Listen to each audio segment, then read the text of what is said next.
This is Brother Beyond the Craft with Neil Thomas Allen and Taz Bachu.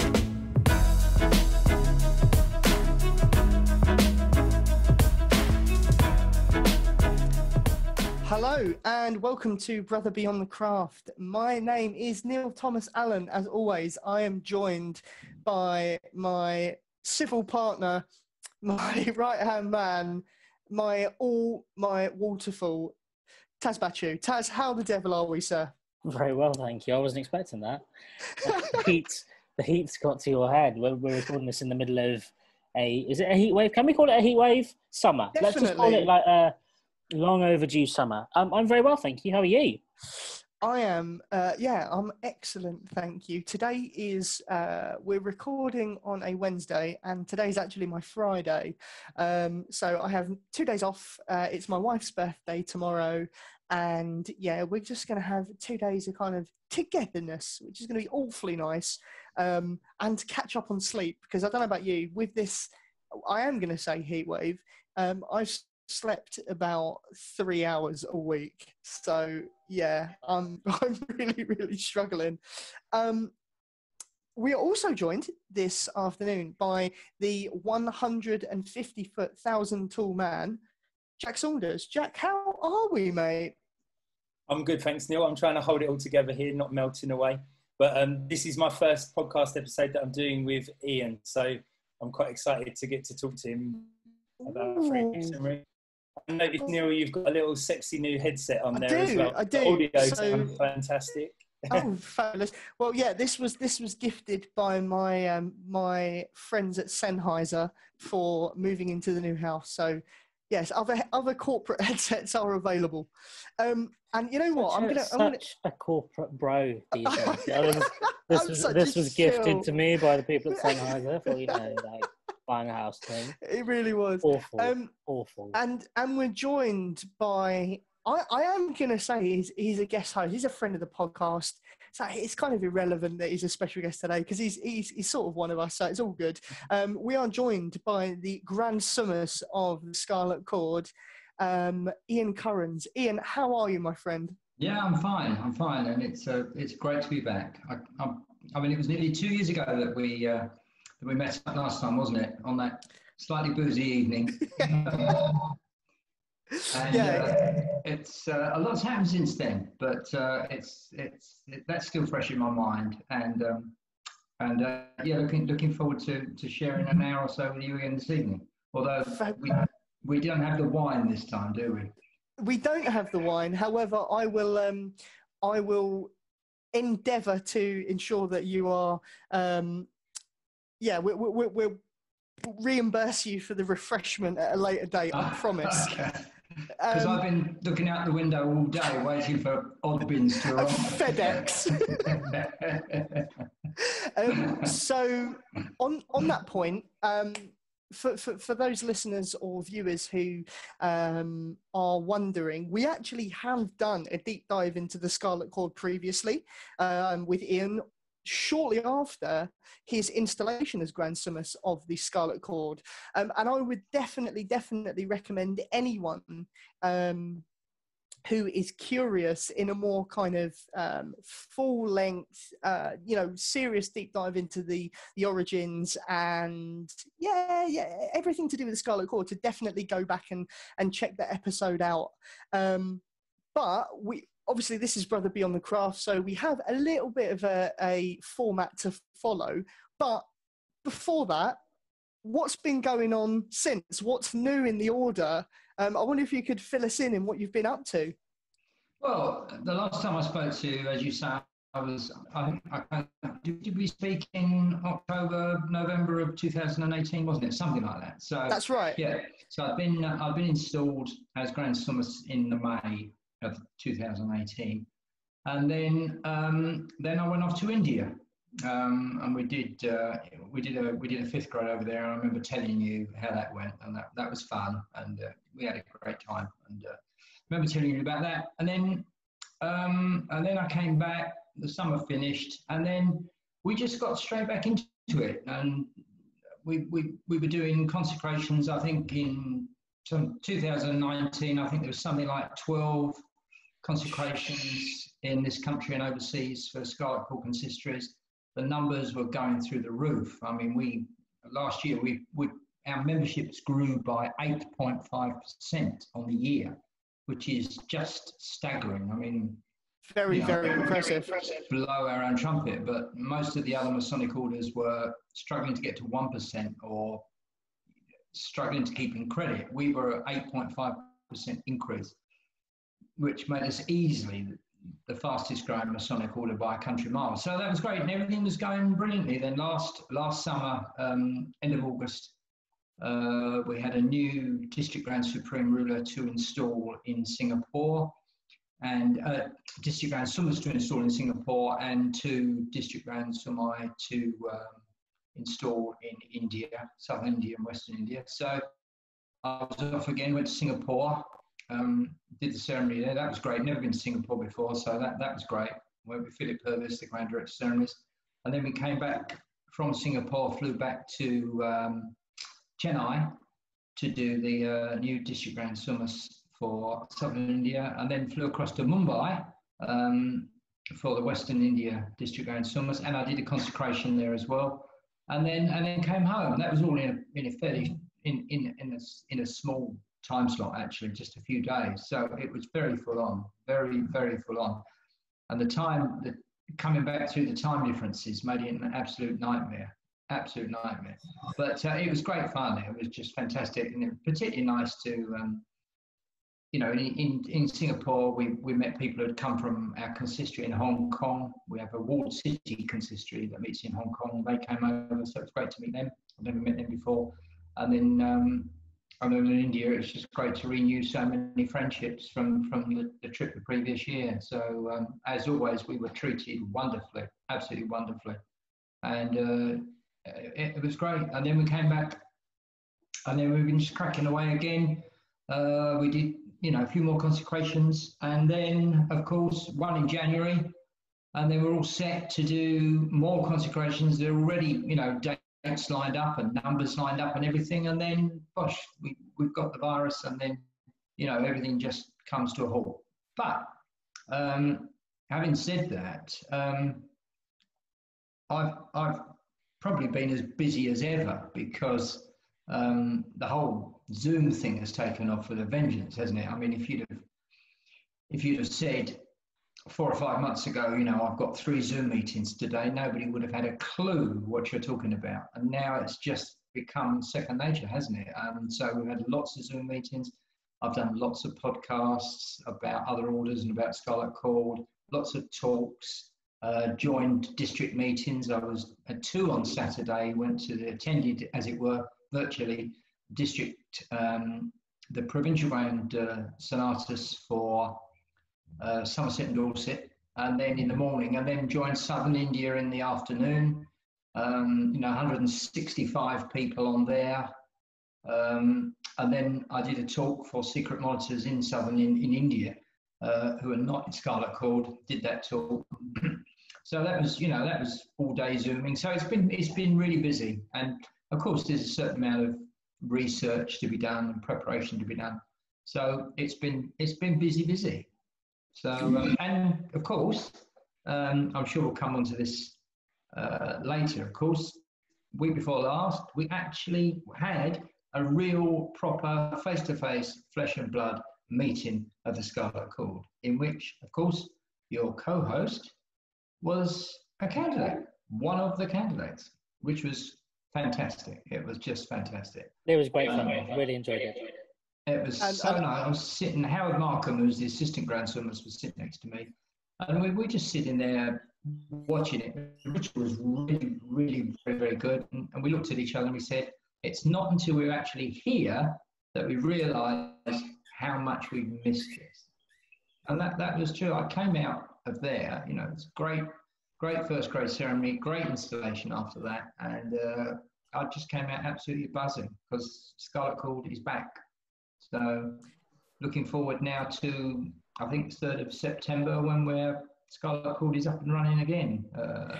Metropolitan Consistory is meeting. Robert Anderson, who many people will know, is going in the chair. So I'm going to that with a number of people. So, you know, it's only 3 weeks away. So we'll be back with a vengeance. Back with a vengeance. One great thing I saw from you, Ian, over the lockdown was it was back in April, and it was the investiture of the provincial Grand Summus for Cheshire and North Wales. I thought that was a fantastic thing for you to be able to do, and it was the first time, obviously, we've ever seen anything like that. Definitely on social media. Yeah.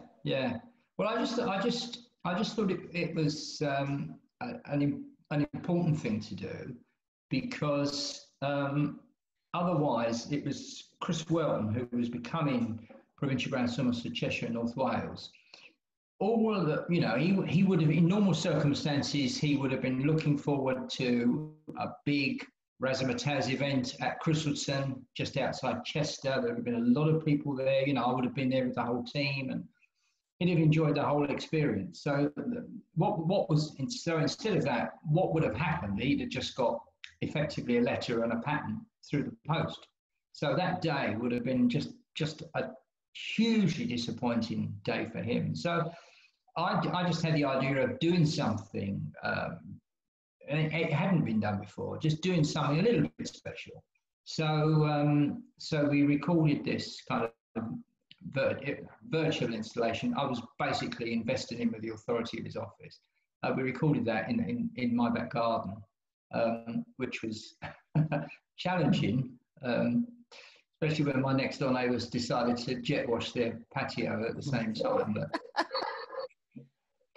anyway, so we decided to do it, and we after lots of outtakes, we did it. We were happy with it, and we put it on Facebook and Twitter, and it just went down really well. And Chris, bless him, sent a lovely message, posted a lovely message on Facebook saying it had looked like being a hugely disappointing day, but actually it made his day, because you know, everybody had so many likes, so many positive comments, and he felt very special, as it was the first time it had been done. So that was great. So I thought we ticked a box there, and I think we showed. I think you've alluded to this before, Neil, that Scarlet Cord is very forward-thinking, is very innovative, and I think we showed it there because we were the first ones to come up with it. And we've done a few Zooms. We did Surrey. We did a proper Zoom. Installation, as it were, of Arnold Long for Surrey in July, and we got everybody from all over the place. Had most of the grand officers of the year logging on, and people from America, people from Canada, from Australia, where it was 3 o'clock in the morning, all logged on. I had 170 odd people logging on to that. Whereas I know it wasn't kind of a proper meeting, but we had twice as many people were virtually present as would have actually been there on the day. So that was a special thing to do. So we've had we've done some great things, I think. Very proud of what we've done. You might not get this reference now, but I'm hoping that with some research you may get this reference. But Jack, you'll totally get this.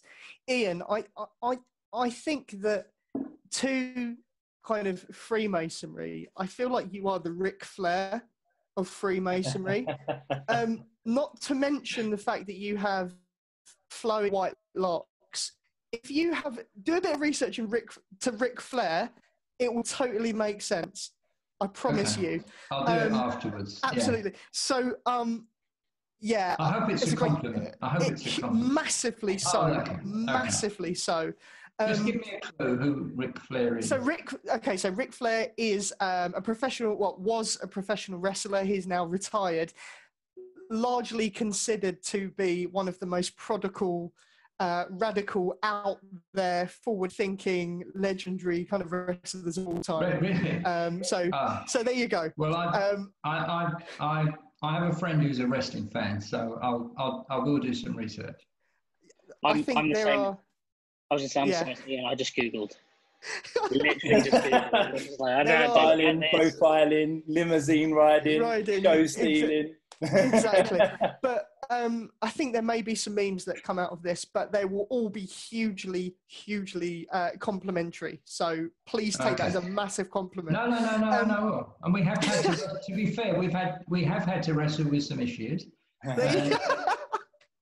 Fabulous. Okay, And, so I think we need to crack on. I think we need to get into the Scarlet Cord because we're talking about a fantastic order, and I think it's one that people really need to be shown again how fantastic and forward-thinking this order is. So, jumping into the format of Brother Beyond the Craft, can you please give us a bit of a high-level background story about the Scarlet Cord? Okay. Scarlet Cord, I suppose, can be regarded as a new order because it was inaugurated as a sovereign order in 2010. We just missed July 2010, so we just missed our 10th anniversary, which was a shame because we were planning a big party to celebrate, but never mind. But actually, it's the 2010 event was the rebirth, the resuscitation of an order that had been created in 1889 originally. The Order of the Secret Monitor was formalized in this country in 1887. And very soon after OSM came into existence formally, Judge Philbrick, who was a leading light in the OSM, decided that OSM should have an appendant order. Some of the other orders, progressive orders, had appendant orders, like the KT had the Knights of Malta, and the Red Cross had the Holy Sepulchre and the Knights of St. John. So Philbrick thought that OSM should have an appendant order, and to strengthen it and to provide funds for the fledgling OSM Benevolent Fund. One of the central tenets of the Order of the Secret Monitor, apart from friendship, is charity and benevolence. And they wanted to create this massive benevolent fund to help out, people fallen on hard times and for other charitable causes. So they decided to achieve both these aims by creating independent orders. So 2 years after the OSM came into existence formally, some characteristic was that as you moved up between each of the 6 grades which they developed, you paid a contribution to the OSM Benevolent Fund.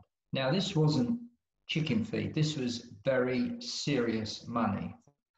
To get to the 6th grade back in 1889, it was going to cost you in excess of 20 guineas, which by today's money we were talking serious money. But then it didn't really matter to the people who were involved. The order was never very big, but I mean, if you look at the name of the officers, the senior officers in 1915, for the sake of argument, got the Earl of Warwick, the Earl of Lonsbury, Field Marshal Lord Methuen. They were the kind of, were Judge Philbrick and people with, and some of the very rich royal family in India. So it didn't need to be big because these people had serious money. So it achieved its ends in that it created an enormous capital sum for the OSM Benevolent Fund. And it worked, as I say, from 1889 up until the start of the First World War, when it went into abeyance, resuscitated again in 1919, and then formally ceased working in 1929. So a span of 40 years. As I say, it was never big, and nobody really knows why. At this stage, nobody knows why it ceased working. It could be the result of the First World War. People weren't in a position to meet those financial responsibilities. It was probably it was an order born in the Victorian age. So I think a lot of the concepts and certainly the forms of address and the costumes and regalia they wore, court dress with plumed hats and things, probably by more egalitarian times of 1929, probably that was regarded as very, very old-fashioned, very, very Victorian in a more enlightened age. And it may be that, you know, most of by that time, it was quite interesting that the last handful of original founders had died in the late 1920s, 1927, 1928. So, and we had a new Grand Supreme Ruler in the OSM in charge. So it may have been that Napier Clavering just thought, they're all dead now, all the founders are dead, now is the time to finish it. So it stopped. And it wasn't reborn again until 2006, when it was resuscitated again under Peter Glyn Williams, who was Grand Supreme Ruler of the Order of Secret Monitor, at the inspiration of Brian Wareham, who at that time was his deputy, again to provide funds for the OSM Benevolent Fund. The concept of match funding had just become popular. So an OSM conclave or a province would want to give money to a local charity, and the OSM Benevolent Fund agreed to match that. But it became so popular, what was happening was that the Grand Treasurer at the time, George Cawood, said to the Executive Committee, and I was there, we can't do this for much longer without diminishing the capital of the fund. The interest rates had plummeted by that stage. And so the demand for match funding has exceeded the amount we're getting, interest we're getting on the something like £800,000 we've got on deposit. So Brian came up with the idea of recreating the Scarlet Cord with a charitable contribution again between the grades. Nothing like what it had been previously. I think it was probably £20 or something like that between the grades. So nothing like what it had been previously. And everybody kind of jumped on the bandwagon. People like new orders, you know, something. It's new, you know. I mean, if I said tomorrow, I'm going to start the Order of the Green Daffodil or something tomorrow. By the end of tomorrow, I would have 50 people signed up to be founders of the order, because that's I'm in. Yes, I'm exactly. in. Because that's what a lot of people do. So everybody got on board, and it exceeded all expectations. You know, it had, I think Brian and Peter's idea to start with was that it would be small and fairly select, but it just caught fire, and so eventually we had to decide where it was going, and the answer was, rather than it being worked as a pendant order under the OSM, it had to be a sovereign order in its own right. And John Brackley was Grand Recorder at Mark Mason's Hall at the time, said this is what we need to do. And so come 2010, in a very short space of time, a small number of people had to put together everything which is involved in the administration and running of a new Masonic order. You know, it wasn't just the rituals. It was the structure, it was the regalia, it was the constitutions and regulations. Everything had to be done in a very short space of time, but it was all achieved. And I think with hindsight, we look back and we think we more or less got it spot on, you know, at the time. Obviously, all the grades, the original grades, where they were still in existence, where copies of them still existed, wouldn't be popular in terms of the ceremonies we do in the 21st century, the sort of people we are in the 21st century. So we did a lot of rewriting, threw a lot of stuff out, a lot of revising, a lot of, some cases, completely wrote ceremonies from scratch. Sometimes at 38,000 feet. Yeah, that's right. Yes. Obviously, the story of me writing the address to the president on the way back from Washington at 38,000 feet. I don't suppose that's ever been done in Freemasonry before, but so there was a lot to do. But that's what happened. We inaugurated the order, and that, as I said earlier, it's just taken off. We have 133 consistories now, and were it not been for the suspension and because of the virus, we would have probably 136, 137 by now, and more to come during the coming year. So that's basically how it went.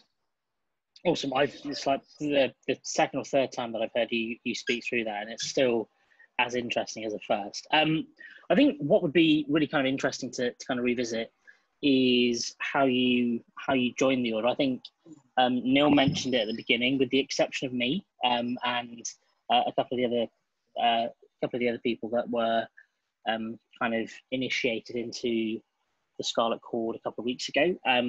Pre-COVID, what were the criteria, and how would you be able to join? So it was originally, as I said, it was originally worked as an independent order to the Order of the Secret Monitor. So membership of the Order of the Secret Monitor was always and is a requirement. Although, of course, to join the OSM, you only have to be a Master Mason. I mean, you don't have to be in the Mark to join OSM. You don't even have to be in the Royal Arch to join OSM. Once you're a Master Mason, you can join the Order of the Secret Monitor. The additional qualification at the time, up until a couple of weeks ago, was that you had to have done your second degree in the Order of the Secret Monitor, which is called a Prince's degree. So you had to be a Prince of the Order of the Secret Monitor. The situation that we found ourselves in, and it only really came to light with your, when we were preparing for your admittance, Taz, was that at the moment, the only progressive order ceremonies that can be done are admission across all the orders administered from MMH, is the ceremony of admission in whatever order it is, and the ceremony of installation. So at the moment, there is no capability for doing the second degree in the Order of the Secret Monitor.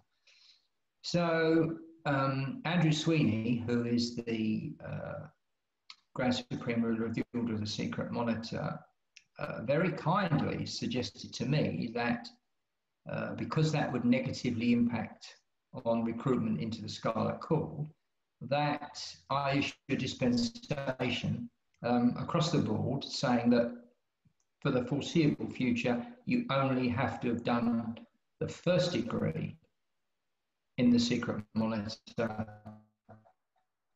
to join the Scarlet Cord,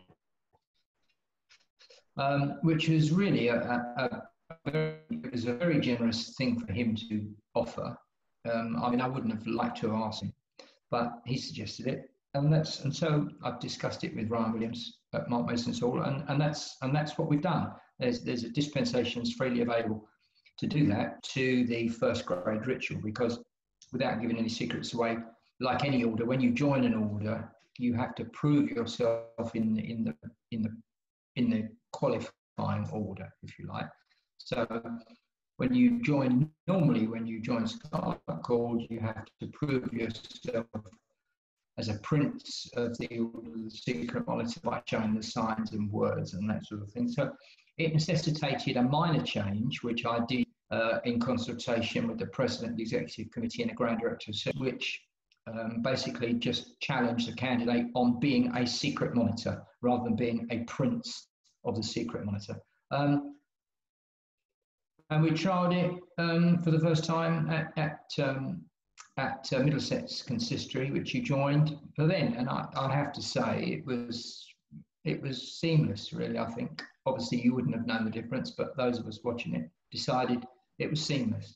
So is there grounds... I thought it was fantastic. Sorry, go ahead, Neil. Sorry, sorry, Taz. The question I was actually going to ask was, is there grounds for that to be the running norm now? So you only have to be... Yeah, I mean, it's an interesting question. It's an interesting question about there's no technical reason why we shouldn't leave it in place. And I suppose, I mean, again, I'd have to discuss it with Ryan and with Andrew to see their views. But there's no technical reason why we couldn't leave it in place with the ritual changes we've made. There's nothing. To be perfectly honest, although the Scarlet Cord is an appendant order to the OSM, it's got absolutely nothing to do with the OSM at all, really. I mean, the legends are different. The stories, the characters in the grades are completely different.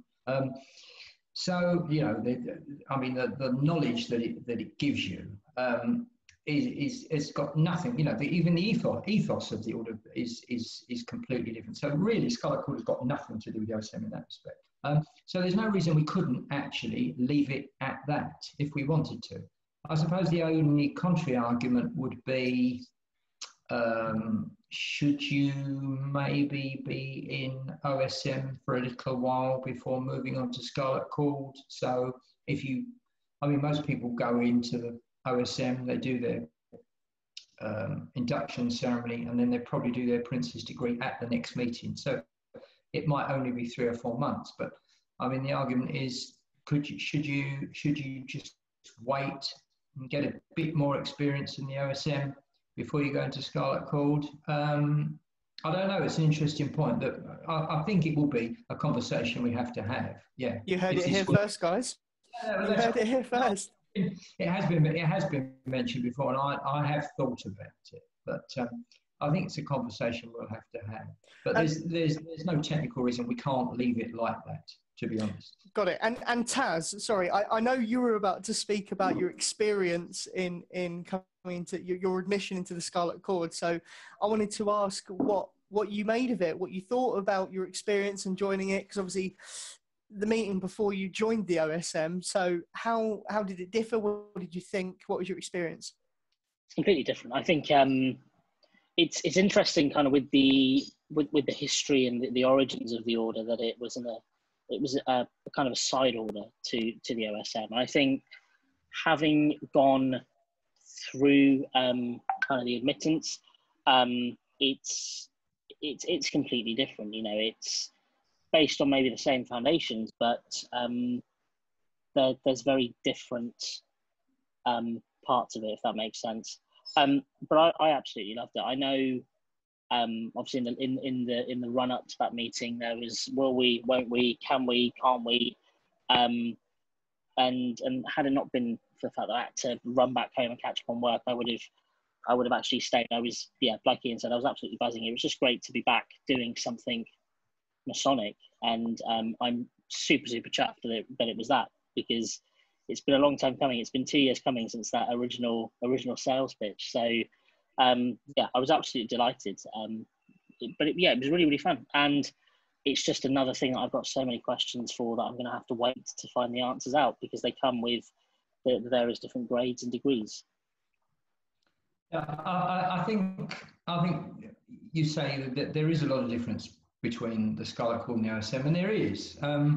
Again, it's really, to a certain extent, the story is completely different. Basically, they're both Bible stories. The Secret Monitors, obviously, the other title of the Secret Monitors is the Brotherhood of David and Jonathan. It's this relationship between Saul's son, Saul, the king of Israel's son, is Jonathan, and Prince David, who eventually becomes King David, who is the father of King Solomon, of course. So it's very much about the OSM, very much about friendship, and this unique friendship between Prince Jonathan and Prince David. But and the Scarlet Cord, of course, is basically a completely different Bible story for all the grades, with the exception of the third grade, which isn't a Bible story, but it's a different Bible story in the historical timeline of the Holy Land and the Jews, the history of the Jews from about 1400 BC to about 150 BC. So the basics, the stories are completely different, and I think the way in which the stories are put across are completely different as well. The OSM, written in 1887 and revised, not hardly at all from then, and Scarlet Cord rewritten in the 21st century with I think the Scarlet Cord reflects the way that we all are now in the 21st century, in that we've all been born in the television age, so we're used to drama, we're used to flashbacks, We're used to the way stories are told, and I like to think that the Scarlet Cord reflects that modern 21st century image that we have of how stories are told, particularly in film and on the television, within the ceremonies. So I mean that's not to say that they're the messages, the ethos, and the stories are just ephemeral, which they're not. They're not like a television program in that respect, but they're solid Bible stories with strict moral lessons. But they're told, I like to think, in a slightly punchy way, if you like, with a bit of innovation. So you know, we don't have. I mean, you know, the OSM, the first degree obligation is 2 pages long. I mean, it's a nightmare to learn. I learned it once. I don't suppose I'll ever be able to do it again. But I mean, our obligations are, you know, 2 paragraphs. You know, that it's just most of the story is telling the story, particularly certainly in the first grade of the story of Rahab and the Battle of Jericho. And the explanation of the certain signs and secrets which were adopted. So it's done in a very modern 21st century, in a very punchy way, I think, which is why it's completely different. And I think to a certain extent, it's why people like it. And then great segue right there. What you just said, great segue, Jack. Great segue.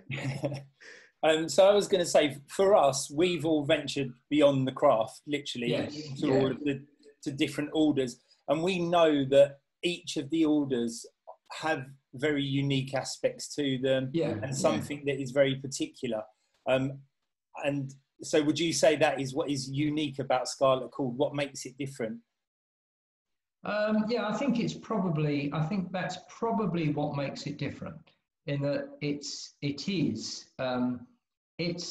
modern, and it tells important historical biblical stories, and it puts across important moral lessons, but it does it in a very modern and dramatic fashion. I mean, we try to incorporate music as much as we can, particularly in the grades that you go through beyond the chair. I mean, the 4th grade is lots and lots of music, audience participation in the singing and that sort of thing in the 4th grade, which makes it, you know, when the 4th grade is conducted, which it's conducted at Grand Summus level by me and the Grand team, the Grand Officers of the Year, and the Grand Temple at Mark Mason's Hall is packed, and the audience, we have banners and plenty of colour, large number of candidates, something like 70 candidates sometimes. And the organ blaring out and people singing. I mean, everybody's singing. I mean, it's truly it's remarkable, really. You cannot tell me.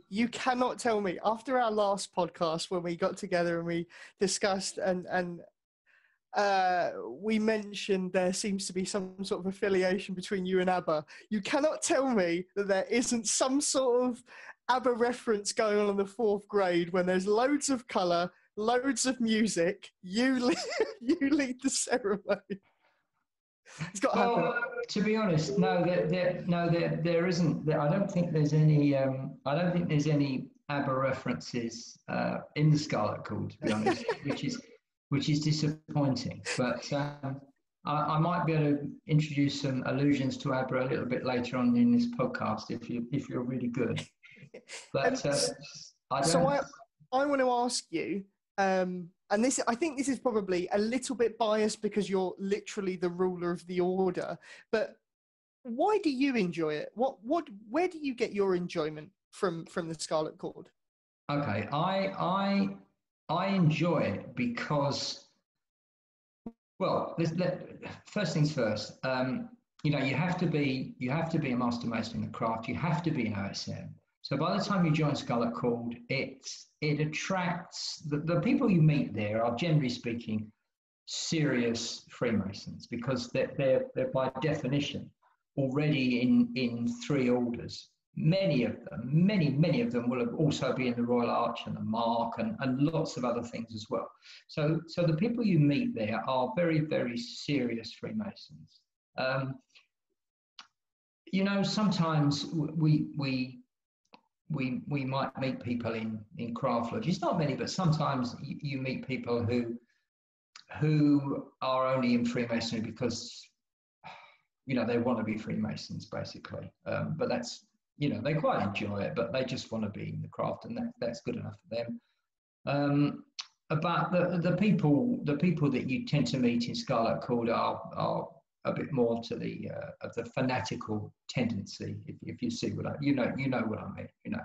So you're meeting most people are of a like mind. So that's a good thing. The people are really keen, enthusiastic about what they're doing. So they really try hard. And also because the ceremonies. I mean, I was involved hugely in revising and in some cases writing the ceremonies. So not to put too fine a point on it, the ceremonies are the kind of ceremonies that I like, you know. So I mean, I like ceremonies, you know, and I think we all, you know, I like ceremonies where there's flickering candles and flashing swords and drama and bits where we go, oh, you know. Of course, yeah. You know, those wow moments that we get in the Royal Arch and things like that. There are wow moments, and you know, there's a huge wow moment in the 6th grade, which not many people get to see, but there's a huge wow moment in the 6th grade, and you know, like a revelation in the 5th grade, and as I say, the colour and drama in the 4th grade. So to a certain extent, because I've been involved with the ceremonies, they're the ceremonies I like. So I mean, that helps. That they're kind of my kind of ceremonies.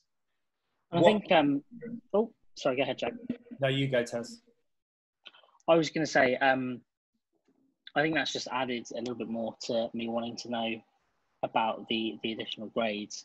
And I think for a lot of people, I think interest has been piqued and appetite has been whetted through that. Yeah, well, I mean, the Scarlet Cord answers a lot of questions as well. You know, the 1st grade, if you think about the craft, you get this, towards the end of the 1st degree in the craft, you get so named after Boaz, a great grandfather of David, a prince and ruler of Israel. That's all you get in the 1st degree in the craft, isn't it? You never hear of Boaz again, do you? Just that one brief mention. And the Scarlet Cord 2nd grade is all about Boaz. One of the things was the fact he married Ruth, who was the biblical Ruth from the 8th book of the Bible, I think it is. Ruth married Boaz. They had a child called Obed, who had a child called Jesse, who was the father of King David, who was the father of Solomon. So named after Boaz's great grandfather David. So you find it fills in that story. You know who Boaz was. And again in the 5th grade. The 5th grade is all about the prophet Jeremiah and his role before the story we get in the Royal Arch about the temple at Jerusalem being destroyed by the Babylonians under Nebuchadnezzar. And there's the briefest of mentions in the PS's work in the Royal Arch, as was foretold by the prophet Jeremiah. That's the only mention you think, where did that come from? You know, in the Royal Arch, but in the 5th grade in the Scarlet Cord, you find out who Jeremiah was and why did he foretell the impending destruction of Jerusalem? What was that all about? So it fills in lots of gaps. It fills in the gap between the 3rd grade, the 3rd degree in the craft, and the Royal Arch exaltation. It fills in what happened in the meantime, and then it fills in what happened after the building of the 2nd temple that we get in the Royal Arch, how long it lasted, what happened, who invaded next, if you like, how did the Jews come back to be the masters of their own destiny before the Romans came and took over the whole world. So it fills in lots of gaps if you're interested in that historical timeline. So I think that's a plus point as well. Ian, we've seen your splendid regalia on many pictures and videos over social media. But can you tell us more about the regalia of the order and sort of what would be worn by members? Okay, so when you do your first grade, you're given it's a golden key, effectively the key of the city of Jericho, because I explained it's about Rahab hiding spies before the Israelites captured the city of Jericho. So you get a golden key. I say the allusion there to the key to the gates of the city of Jericho, which is worn on a kind of a red string, if you like, worn about the neck, and a scarlet cord, which is I suppose the kind of thing that you might tie your curtains up with in the house, if you see what I mean, you know. And that's worn in different positions with the tassels on one hip, depending on, or the other hip, or over the shoulder, depending on which grade you've done. So when you do your second grade, the neck jewel changes to a scroll with an inscription on it, which is the word of the grade. And in the third grade, which is basically about death and the hope of resurrection in an afterlife, the jewel is there with a black, black, the symbol of death, and the skull and crossbones. Yeah, so this is sorry, and I was just going to say, this is without doubt the most excellent jewel in the whole of Freemasonry.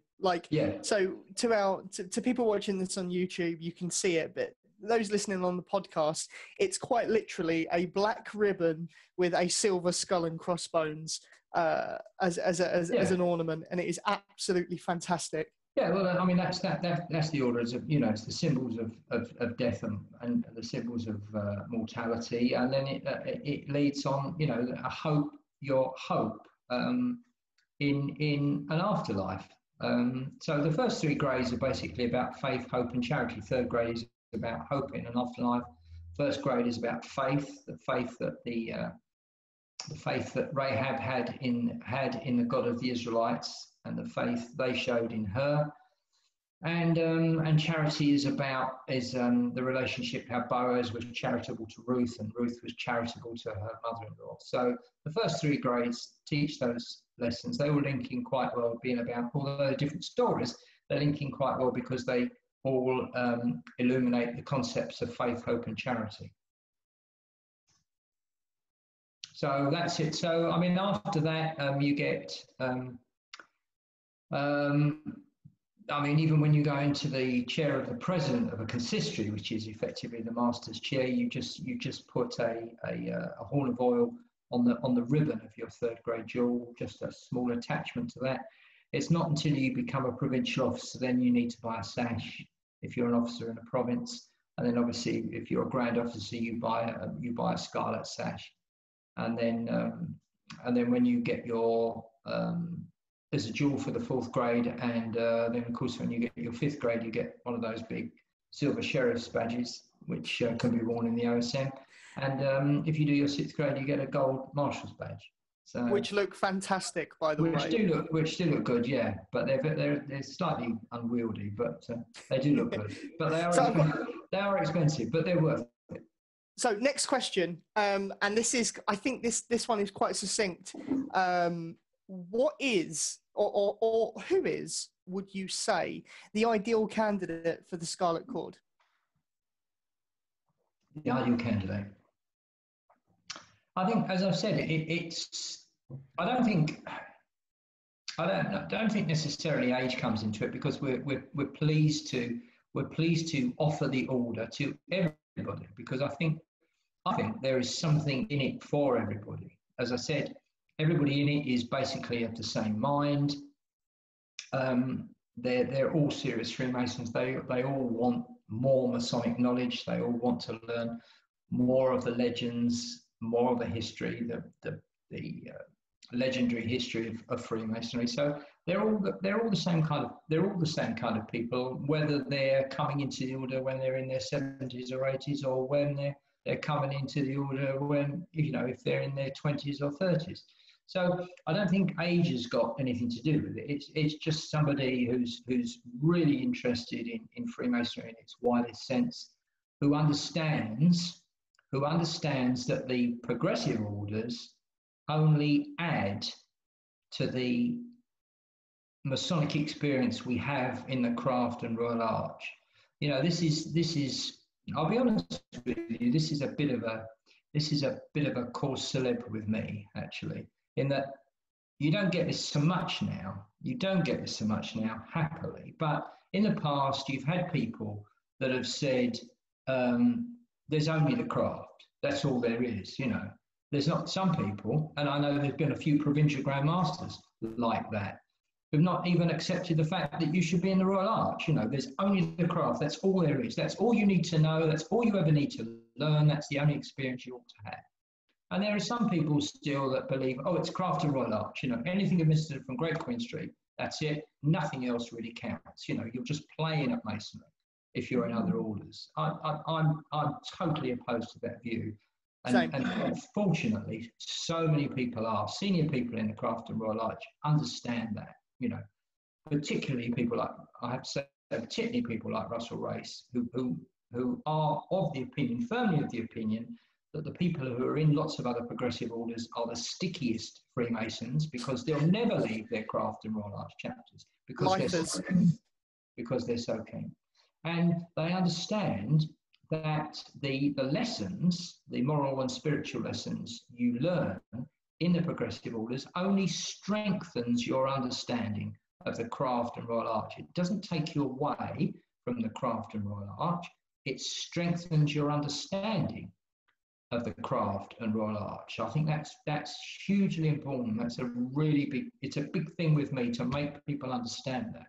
So I get very, very angry when I still find these dinosaurs, as I call them, that believe it's just the Craft, or it's just the Craft and Royal Arch and nothing else. Nothing else. It infuriates me no end, I have to say. So we've understood the origins of the order. Yeah. We've understood the regalia. We understood who your ideal candidate is. We understand what's unique, and we understand why you enjoy it. Now, it's time for my most favourite bit of this whole series, in which we're going to give you 30 seconds to do an elevator pitch on the Scarlet Cord. It's 30 seconds. I thought it was a minute. Can I have a minute? Can I have a minute? Just you can have a minute. Absolutely, you can have a minute. Just so, as long as you know that we have a leaderboard, and you're going to be like way at the bottom. Well, I'll tell you why, because I knew this was coming, and I genuinely thought it was a minute. So I've been practicing. You have no idea how hard I've worked at this today. I seriously have worked hard at this today. And what I've done, because of, not everybody will understand the abrolutions, but I mean, if you've watched the previous podcast, you will understand the abrolutions. So what I've rather cleverly done is there are 16 Aber song titles in this. Oh, outstanding. Outstanding. Okay, so Jack, you have the timer. It is a minute. It has to be a minute. I'm sorry, because I just can't say it any quicker. You literally won't understand it. I think it'll be worth it. Yeah, we should start a new leaderboard. Let's just start a new leaderboard. Okay, so Jack, do you want to count him in? Right. So Ian, are you ready? Yeah. Right. 3, 2, 1, go. Oh, Mamma Mia, to sell the Scarlet Cord before the bell goes ring, ring. It fills in many gaps in the Craft and Royal Arch. Who was Boaz? Who was Jeremiah? Would you like to know? Does your mother know? The ceremonies have all been revised or written in the 21st century, so they're dramatic and colourful and incorporate music. To our organists, I'd say, thank you for the music. They relate ancient battles where the winner takes it all. For instance, Jericho, possibly the most famous battle until Waterloo, and those of Judas Maccabeus, that wonderful Israelitish super trooper. It's inexpensive to join. Admission fees have just been halved, so it won't take much of your money, money, money. We're not an order that's constantly saying, gimme, gimme, gimme. The companionship is great. Everybody works hard and plays hard together, the way old friends do. It's the fastest growing Masonic order, one that everybody likes to be something that's part of something that's thriving, not something that sends out an SOS. So I say to everyone out there, knowing me, knowing you, you'll love it. So take a chance on me and sign up. Make 2021 a happy new year for me and you. Our new hashtag is the future Scarlet. I'm working at that as I have a dream. It's the name of the game. Oh, a bit over. Never mind. So not worthy. Good. Not worthy. Effort, but there's 16 song titles in there. So. I counted 17. It was full on tallying. One must be unintentional. Oh, to those on the podcast, Taz literally just took a tally and counted 17. Yeah. Absolutely outstanding. I genuinely have tears in my eyes. That was absolutely fantastic. Ian, honestly, thank you so much for our deep dive this afternoon. I'm just disappointed I couldn't get Dancing Queen in there, or was it Chickadita? I tried. Seriously, I tried. But... Oh, outstanding. Well, listen, Ian, thank you so much for being our expert in the Scarlet Cord this afternoon.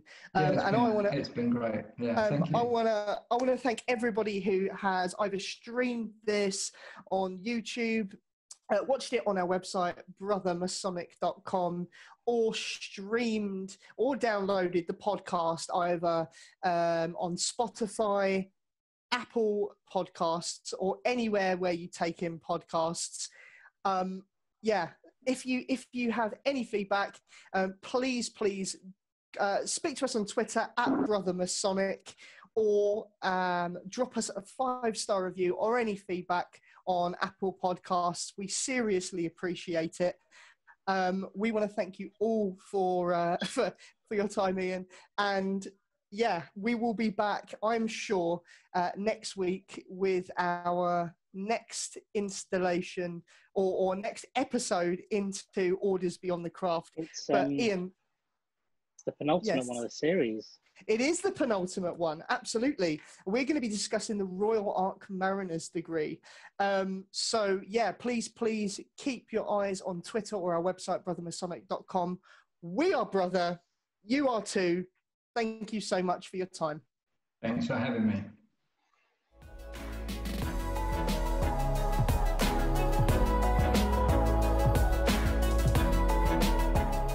This is Brother Beyond the Craft with Neil Thomas Allen and Taz Bachu.